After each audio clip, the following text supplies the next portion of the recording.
მონებივით არიან იმ კონკრეტული იდენტობის თუ იმ კონკრეტული იმპერიის თუ ასე შემდეგ.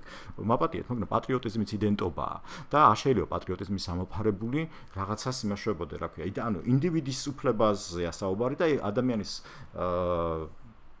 თავისუფლებაზე არის საუბარი და ადამიანის თავისუფლება იწყება იმით, რომ შენ იდენტობა კი არ ხდები და ხარკს კი არ წირავ მე რაღაც იმ იდენტობა. შენ შეიძლება გულით რაც გინდა იმას აკეთებ და შეიძლება იყოს ძალიან ბევრი რაღაც იმ იდენტობის ნაწილი, შენ რაც მართლა გულით გინდა, მაგრამ როცა არის იქ რაღაცები, რაც არ გინდა, აი მაგაზე არის საუბარი, რომ მიიღო ის, რომ რაღაცეები შენ თავშივე მიიღო პირველ რიგში, რომ რაღაცეები შენ სხვანაირად გინდა და ეს აბსოლუტურად მისაღებია და ნელ-ნელა ბავშვებსაც ეგრე ვასწავლოთ მიმღებლობა არა ორიენტაციის თუ რაღაცას ის მაგაზე მაგის მიხედვით საერთოდ არა, უბრალოდ ვასწავლოთ ბავშვებს, რომლებიც მიდიან სკოლაში 6-7 წლის და არავინ არ ეუბნებათ მათ რეალურად ძალიან მარტივ რაღაცას, რა ძალიან მნიშვნელოვანია რომ ეთქვათ, რომ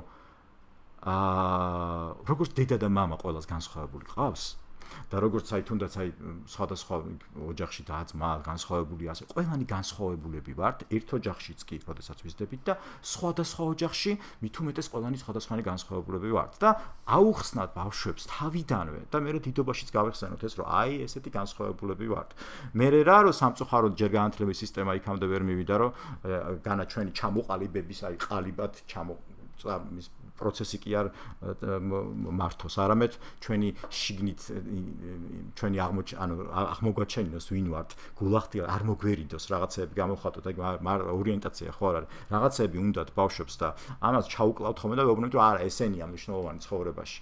ვინ გითხრათ? იქნებ ეს ბავშვისთვის ეს არის. მოკლედ, ანუ განათლების სისტემა კიდე ცალკე იქით თემა არის. მაგრამ იქით თემა კი არა, ეგ არის გუშინ წინ დასაწყები თემა, რომ 20 წლის მერე რაღაც გქონდეს.